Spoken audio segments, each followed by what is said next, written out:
Welcome to Life in the Fast Lane, WagerTalk TV, and we are here to break down the NASCAR race in Atlanta for this Sunday afternoon. And we're also going to recap, of course, last week's race in Phoenix. And it's an important race to recap because that will once again be the championship race this season when they visit Phoenix again in November. We'll get to that recap in a moment. And then, of course, some free head-to-head best bets as well for Atlanta later in the show. From my two co-hosts, as always, from WagerTalk.com, Andy Lang, and from SportsMemo.com, Rocky Atkinson. And hey, Rocky, let me start with you. How did the weekend go for you with Phoenix? Any takeaways that you can transfer to when we handicap that flat track later this year? Also, maybe the 1 mile flat track at New Hampshire, Loudon, that we'll have during the summer. How was Phoenix for you overall, Rocky? I had a loser at Phoenix. I had Kurt Busch to finish ahead of Alex Bowman. Tried to fade that do the Bowman fade, but it didn't work for me. Busch, he was leading Bowman most of the race, but came into the pits under a caution, was way ahead of Bowman, but then came out 25th or something like that. Still not sure what happened there. He fought his way back, got back ahead of him, but late in the race, Bowman overtook him. Bowman also spun and wrecked early in the race, and I still lost. I thought I had this one handicapped correctly again. I'm only 2-3 so far this year in the early going with all my NASCAR picks. Going back over 3 years, though, I'm 94-55, 63% with all my NASCAR selections. We saw our 5th different winner of the season. Martin Truex Jr. brings home the win. Larson, Elliott, and Byron all had to start at the rear for unapproved adjustments and failing pre-race inspection. That's 3 of the 4 Hendrick cars right there. But all 3 ended up finishing in the top 8. Gibbs also had 3 guys in the top 10. Team Penske had their 3 guys in the top 10. Let's take a look at who hasn't won this year. We got 5 different winners right now. Several of them were long shots, guys that we didn't think would win. So the guys who haven't won this year so far: Harvick, Hamlin, Keselowski, Logano, defending champion Chase Elliott, Kurt Busch, Ryan Blaney, Kyle Busch, among others. But those are the top drivers there that haven't won so far. So it's going to be interesting to see how this plays out for the playoffs. Yeah, and we don't talk a lot about future bets. We did talk about it in the first show back in February, and we all 3 kind of agreed that we didn't think there's a lot of value playing, championship futures, especially in February when your money's tied up for 7 months. And I'll be honest, even when the playoffs start, it's a every 3 race elimination. You're almost better off just playing the final race, to be honest. You get almost the same payoff. But the big thing that jumped out to me, Andy, was the dominance of Penske. I thought they would be strong all season. I thought they would be strong at this track. And the results really don't do it justice. Martin Truex Jr. wins the race. He was not even top 10 in stage 1. He was second in stage 2. He only had the 3rd best driver rating. Hamlin and Logano and then Hamlin had the top 2 ratings. And then Keselowski and Blaney had the 4th and 5th best rating. And they were all top 3, top 5, basically both stages until the finals. Blaney fell back a bit, as Blaney often does. But Keselowski, Logano, and Blaney just dominant for the most part at Phoenix. Teammates there. Andy, what were your takeaways overall, and how did you do at Phoenix last Sunday? 1-1, pretty blah, as my friend says. It's a kiss your sister type of week, going 1-1, just kind of like, what was the point? So I said this was a big race for Harvick. He did not finish top 5. That's a big deal. Because as I know Rocky is going to point out, Atlanta is one of Harvick's better tracks. I think 6th was better than what he's shown over the early part of the season, but still not fighting for that top 3 or top win. And I think that's a real problem for them moving forward. That being said, I kind of look at the season almost like an example of Phoenix, where it's definite stages, and you have guys that maybe start off the race slow and then they work on their car and they get it better, like Truex did, and guys that started off hot start to fade a little bit because they don't have any adjustments to make. That's one of the things about stages 1 and 2 winners, why it's really hard to win all 3 stages, because when you're awesome in stage 1 and awesome in stage 2, what are you fixing on your car? Nothing, because you're doing great. And then other guys are working on it and their cars are getting better. I had mentioned that I thought Truex was struggling because it's tough to win. They always shoot themselves in the foot, and it was a great performance. I thought that was a real breakthrough. Also, I got to say another strong performance from Kyle Larson. I'm almost looking at him as one of the guys to beat. And here we go again with Kyle Busch. Just, what is happening to Kyle Busch? It's like he's falling apart before our very eyes. 25th. It's just very unlike Kyle Busch. And to me, the surprise, we make fun of him a lot on the show. Stenhouse, 12th place finish. He has not made the big mistakes.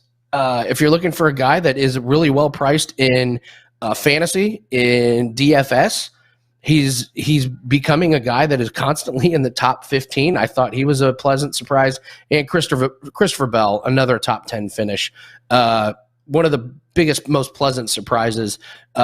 Changes cars and has wrapped up a win and is finishing in the top 10. So I think if you're looking at guys other than Martin Truex, I think Christopher Bell was another pleasant surprise. And this looks like a real trend. We're going to be hearing from Christopher Bell for the rest of the season, I think.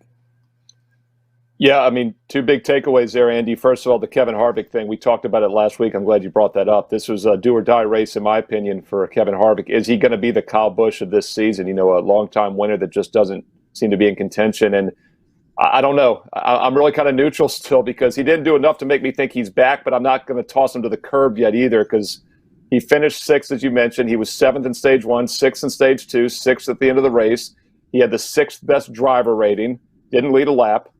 That's a top 5, top 10 run at best. But the amount he's dominated on Phoenix track over the years, that's not a good run. 6 would be good for a lot of other guys. And the other one you mentioned, Kyle Busch. The more I looked at this race going into the weekend, I had Kyle Busch as one of my top 3-4 drivers for the race. And I have not been on Busch much over the past year, as you guys know. And this is a track he's been very good at. He fell back after the start of the race, basically. And then on top of that, as you mentioned, Christopher Bell finished his 9th. And his other two teammates, Hamlin and Truex, have the second and third best finishes and driver ratings in the race. They lead nearly 100 laps. The 3 Penske cars led nearly 200 laps. So it really was Penske and Gibbs minus Kyle Busch. So I think that's a real red flag for Kyle Busch going forward, guys. Before we move forward to Atlanta, a couple quick things. First of all, NASCAR best bets. This is a money-making sport. We might not win every week, but the odds move. The sports books, as we've been discussing every week on and off the show, is putting the head-to-head odds up even later, it seems, every week. Guys, that's a sign that this is a beatable sport. Rocky, as he mentioned, hit 65% over several hundred plays, basically. Andy also was right under the 70% mark last year. Andy Lang's best bets, his head-to-head best bets for this Sunday's race are found at WagerTalk.com. Rocky Atkinson's are found at SportsMemo.com. We're going to get to a couple free head-to-heads at the end of the show. Rocky also posts free information on Twitter at Rocketman Sports. Andy also puts stuff up on Twitter for free at Bump Sports. And once again, WagerTalk.com and SportsMemo.com is where you're going to get the official best bets each week for NASCAR, a very beatable and extremely profitable sport. Before we transition into Atlanta, Andy, you mentioned Stenhouse Jr., a respectable 12th place finish, actually led a lap.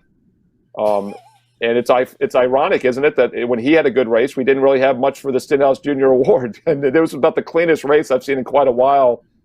Not a surprise. Vegas was very clean. California was pretty clean. Now we're in Atlanta this week, which is another cookie cutter, big mile and a half. Phoenix is a 1 mile flat track, but very clean. And they had that huge opening, by the way, after the start finish on the restarts where they can shoot down low. They didn't have that. There would have been several more cautions, I think. There was a lot of stuff. Logano got clipped one time, probably would have wrecked on any other track. But bottom line is it was a very eventless race. So, Andy, I'll throw it to you. Could you even muster up a nominee or even a winner for the unforced error this week? Well, we had to get creative. So normally I have these trophies and I print out labels, but you got to give it up to them. We make fun of the biggest blunders, and sometimes they don't. So on the trophy, I just used a Sharpie, and I wrote in 2 things for this week. I had to give a shout out to the plexiglass. We've talked about it every week, and I feel like the plexiglass needs to be on a trophy. So week 5, there's 2 winners. The first is plexiglass. slash FanDuel. Clint Boyer trying to convince us that he does that Clint Boyer contest and we win his money and not FanDuel's is just a hilarious promo there. It's Fox Sports. I got to correct you there. It's Fox Sports, not FanDuel. Fine. Yeah, so I'm adding that on there. The company Fox that's paying him to be the broadcaster, but that makes it even better because it's the company that's paying him to broadcast, and they're claiming that it's Clint's money. Yeah, it's awful. It irritates me every time I see that as well. They cut to him and they're like, "All right, we're gonna win whose money?" And Clint's like, "My money." Like, it's not your money. You're not getting anything out of that. Like it hurts. Like it's painful for him to lose the 10,000. Yeah, it's Fox Bet because it's on Fox Network. I didn't even realize that's how bad the promo is. I didn't even realize it's Fox Bet. Going back with the rest of the trophies. I think it's very appropriate that has a scratch-through winner on the Sharpie trophy because that's how it was. It was really hard to come up with anybody. And we'll see. Let's move to Atlanta. I mean, Rocky, do you think this will be a more eventful race? It's a very fast. It is a mile and a half, but I don't like to call it a cookie cutter because they get up to top speeds. This is probably the fastest track, guys, other than the restrictor plates at Daytona and Talladega, where they actually have to slow the cars down with restrictor plates or tab spacers, whatever they're calling them now. Atlanta is what I consider the fastest pure track left. So if we see an accident, it could be a big one here. And this race is at 3 o'clock Eastern Sunday afternoon, once again on Fox. So once again, Andy Lang can enjoy the plexiglass and try to win Clint Boyer's money. And they need that plexiglass because when Clint loses that 10,000 that he doesn't really lose, he starts spitting, man. He's spewing, and Jeff Gordon's in danger. So, Rocky, what are your thoughts here on Atlanta this weekend? Usual suspects, I guess, on a big cookie cutter like this? Pretty much, yeah. I know y'all talked a little bit negatively about Harvick there, but Harvick's the man I'm looking at this week. I still believe in him. I believe. Hey, I'm a believer. He made us a lot of money last year. We're not going to give up on him yet. But no, Harvick's solid. They are having some problems there a little bit here at the start of the season, but I do think that he'll come around. I'm thinking it might be this race. He's got some pretty solid numbers here. He has 3 wins, 9 top 5 finishes, 15 top 10 finishes, and 30 races in his career here in Atlanta. His average finish is 15.8 at this track. Harvick has led the most laps in Atlanta among all active drivers at 1,348 laps led. Over the past 3 years, Harvick has 2 wins, 3 top 5 finishes, 3 top 10 finishes in those 3 races, an average finish of 2.0. I'm looking for Harvick to do something this weekend. Yeah, as much as we joke, Rocky, I will say he was better at Atlanta last year than he was at Phoenix last year. You know, Phoenix, he did not win either race. He was out of the title race, obviously, at the end, so we have to kind of put an asterisk. But even in the earlier one, with practice, he didn't win. The June 7th race was out practice at Atlanta. He did win that race. Started 9th, 5th, and 6th, the first 2 stages. Won the race, had a 138 driver rating, which is fantastic. And let's not forget, it'll be exactly 20 years and 10 days to the date this Sunday that he won that first race in Atlanta the week after Earnhardt died in the 29 car, which was the 3 car. So this is a very special track for Harvick. And if there is a track, Andy, in which he's going to turn things around, it could very well be this week. So I'm not going to dismiss him quite yet. And like I said,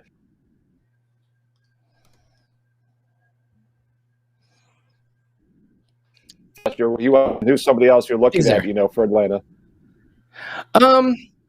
Okay, so who do I like this week? Well, you know, fresh off of a win, it's tough to do it 2 weeks in a row, but best average run position the last 2 years is Martin Truex.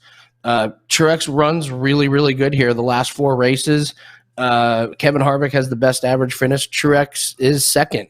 This is a track he likes to get out and run out front. Penske as a team, not great at Atlanta for some reason, except for Brad. Last 3 races, Brad's the only one who's really consistent. Blaney's average is 12.7. Logano's average finish is 13th, yet Brad is one of the highest rated drivers. So I'm not sure why there's struggles from Blaney and Joey Logano.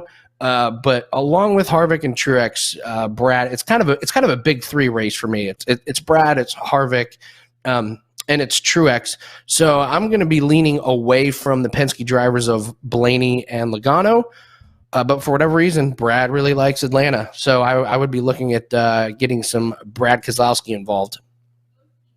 And of course, from a head-to-head matchup perspective, Keselowski's always consistent. That's what we've talked about with Harvick. He's still in that realm. Kyle Busch was like that for a while. And actually this season, guys, until last week, Kyle Busch had been very consistent. I used him as a free play on Twitter a few weeks ago against Blaney. Missed out on that one when Almirola and him got together. I didn't use it a couple weeks ago in Vegas. I think they finished, 3-5, but still finished ahead of them.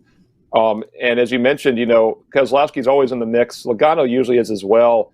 By the way, looking back at Atlanta last June, the one race they had last season in 2020, Harvick had the best driver ratings I mentioned. Martin Truex Jr. was second best rating, finished third, led both stages 1 and 2, won both of those stages, so he was really strong. Guess what, though? Kyle Busch finished second in that race and was second and third in the other 2 stages, started fourth. So maybe I'm throwing him under the bus a little too early. Rocky, who's somebody else you're looking at? I have a feeling you probably don't have Kyle Busch in your top 3, but wouldn't be surprised if you had some of the other names we just mentioned. Yeah, I think Andy has somehow snuck into my house and got my notes because we're thinking exactly alike this week. Pretty much, it sounds like. I like Brad Keselowski. Keselowski has 2 wins here, 4 top 5s, 8 top 10s in his 12 races here in Atlanta. His average finish is 14.6 at this track. He has 1 win, 2 top 5s, 3 top 10s the past 3 races here in Atlanta with an average finish of 4.0 during that time. Andy also mentioned Martin Truex Jr. That's my third guy I'm looking at for a top 3 finish here. Truex, although he has no wins here in Atlanta, he has 5 top 5 finishes, 10 top 10s in 22 races, average finish of 16.3. More recently, though, over the past 3 years, Truex Jr. no wins, 3 top 5s, 3 top 10s over those 3 races with an average finish of 3.3. So very solid numbers lately for Truex. So we're looking at Harvick, Keselowski, and Truex as my top 3 for the weekend. Yeah, it's hard to disagree with any of those, Andy. I mean, once again, these are guys that have been very consistent on this track. If you look back over the last few seasons, they're basically top 3 in most different categories: average finish, driver ratings.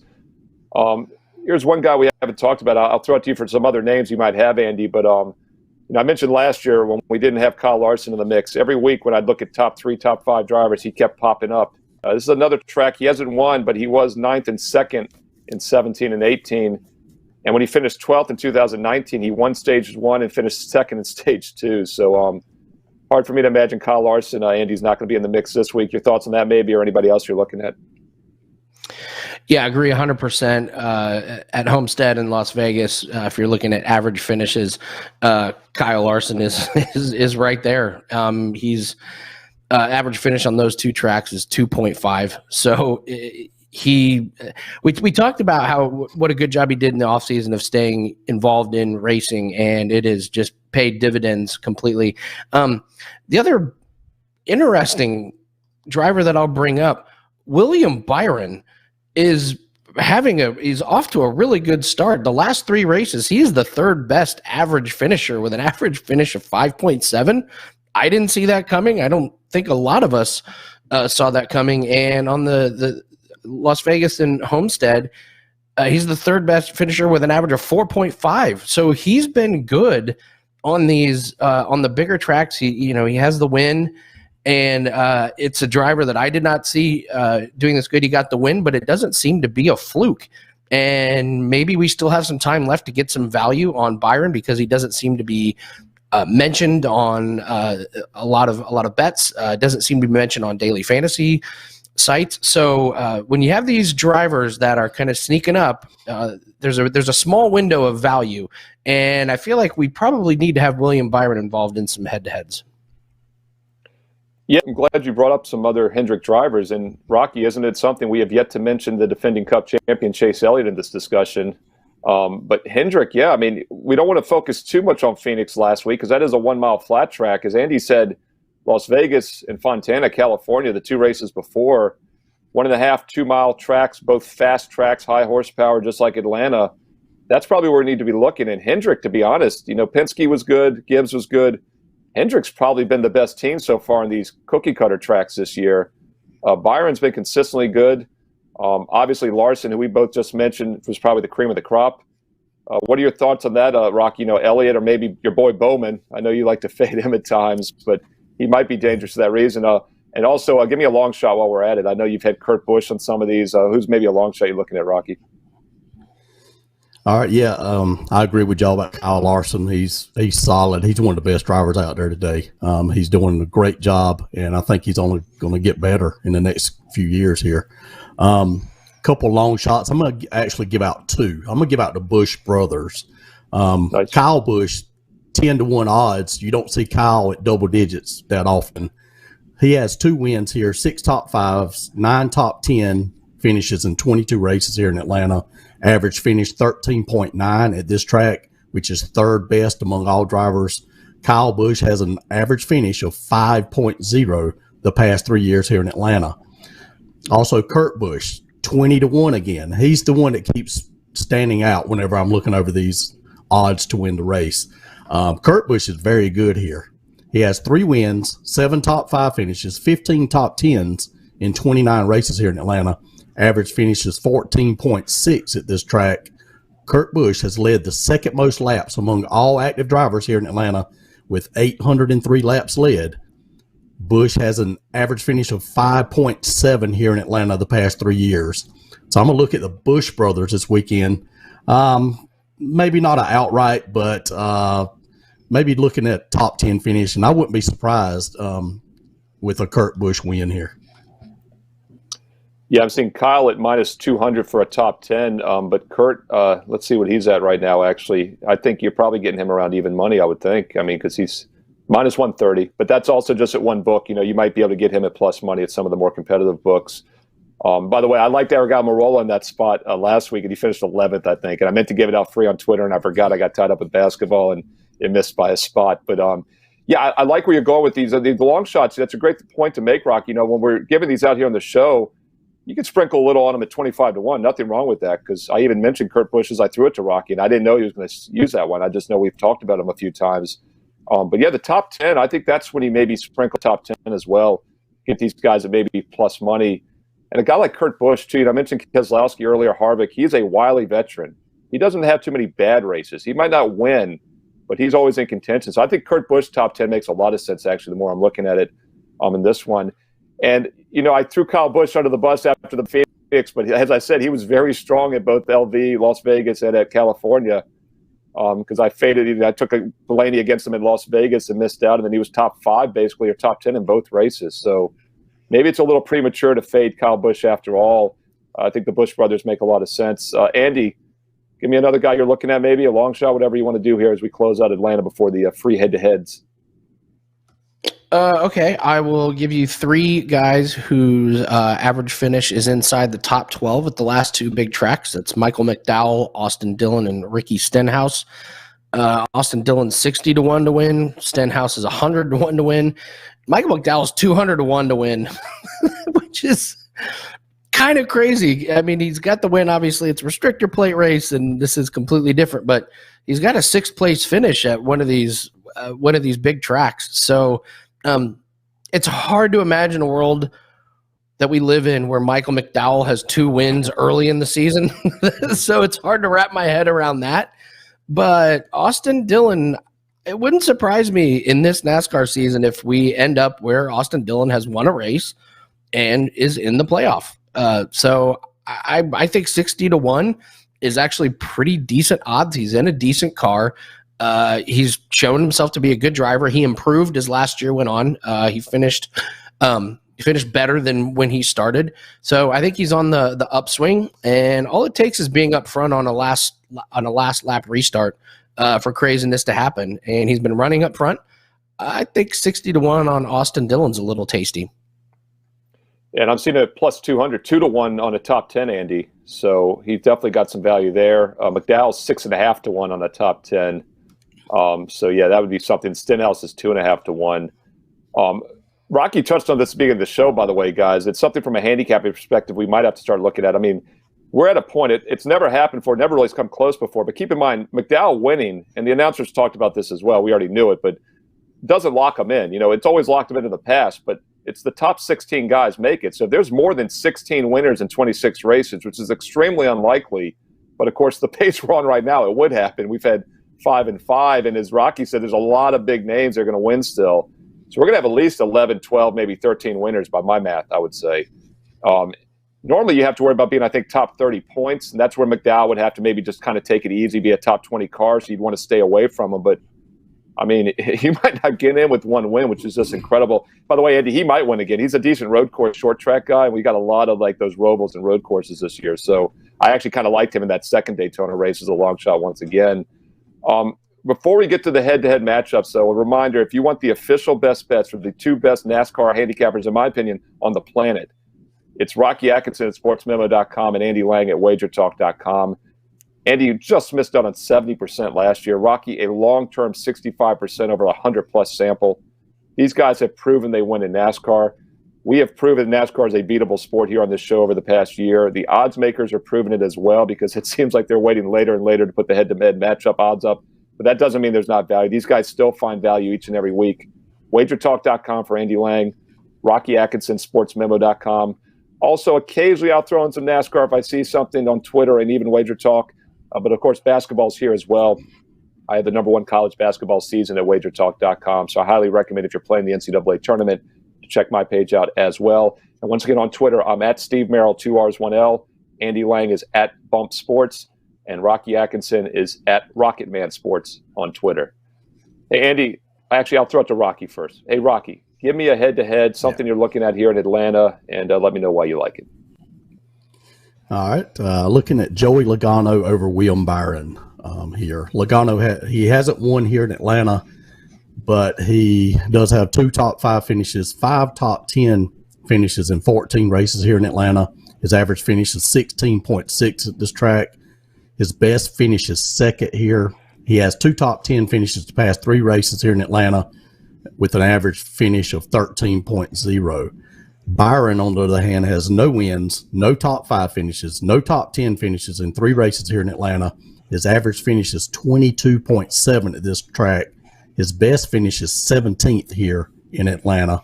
So I'm going to recommend a small play on Joey Logano over William Byron.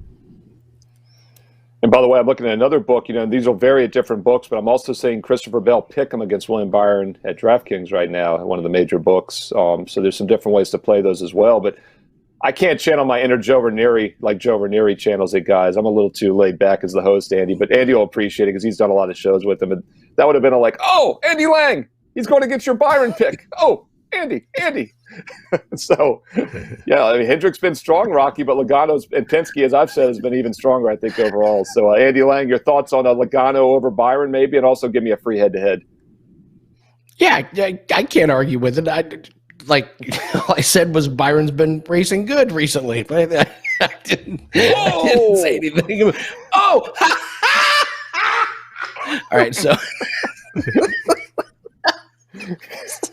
Sorry. Love you, Joe. I hope you're not watching live. Okay. He's not watching. He'll never watch this show. He's not. Yeah, him and Prez are around the computer watching our NASCAR show. No, it's a good play. Logano is probably going to be near the front. He's a good enough driver. He's got a good enough car. So, my free play, I like Martin Truex. I saw plus 121 over Chase Elliott, which seems insane to me that you're going to get plus 121 on Truex. Truex just straight up head to head against Chase Elliott is 3-0 the last 3 races, and Truex is 3-0 the last 3 races at Atlanta. And Elliott just hasn't put it together this year to give us a dominant performance. Hasn't had that race where he's just like, whoa, that's the champion. That's the guy that is NASCAR's best. His last 3 finishes are 5th, 13th, 14th. Nothing too special. Truex, best average finisher the last 3 races in NASCAR with an average finish of 3.3. I think plus 21 is let's just say unbelievable value on a guy who broke through, got the win. Now that he's tasted victory, maybe the floodgates open and we see Truex rip off a few more over the next few races. Yeah, and another angle that works for you there, Andy, is the consistency angle. I did not like Truex last week. We were all in a private contest. We do our top 4. I went 2, 3, 4, and I had Kyle Busch as my other guy. Truex was not on my radar last week, not even in my top 8, really. And I thought he overperformed, and now he's on a track where he's been very good. And he actually has not been very good at Phoenix during his career on top of that, whereas he's been very good at Atlanta. So, and Elliott, is a guy I'm never going to discount. He could win any single race. It wouldn't surprise any of us. He's the defending champ. He's a great driver. But, I mean, Larson's been stronger. You could almost say Byron's been stronger on that team. He's not even really second or third on his own team right now, whereas Truex looked good last week. He's on an even better track now. And he's more consistent. Elliott's like a Blaney. He's young. He's hit or miss. So you got a lot of things working for you there. And then on top of that, you're getting plus money. You don't even have to be right 50% of the time in that scenario, and you're going to win.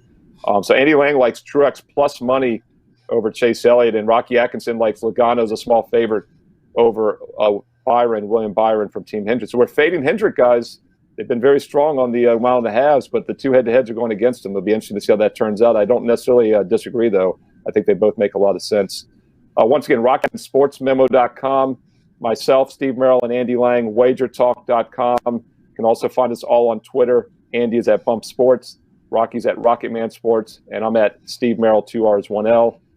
Additional favor we're going to ask you guys, like the video, subscribe to Wager Talk TV, so close to 70,000 subscribers. It helps us bring you more free, great advice like this on a daily basis. And also comment below in the YouTube comment section. Let us know who your top 3 picks are. I really enjoy looking each week, and our viewers are so sharp. I know I say it every week, but all this here on Wager Talk TV, I honestly believe we have the sharpest viewers percentage-wise for this show. I mean, because the head-to-head picks, the top 3 picks below with most of them. You guys are spot on, and it's great to have support. And we'll be back next week, probably Friday night. We might start moving a little bit earlier once the college basketball season winds down. But as of now, Friday night right here on Wager TV, and, of course, archived all weekend long as we head into the race on YouTube on Wager TV. Andy, Rocky, thank you so much. Chris, back in the studio, thank you. And we'll be back next week to talk the dirt track at Bristol. Oh, my goodness. I'm excited already for that race. It's going to be something. If there's a NASCAR race to watch all year, guys, if you're a recreational viewer, tune in next week because we're going to be breaking down a dirt race for NASCAR for the first time in decades right here on Life in the Fast Lane, Wager Talk TV. Good luck this weekend.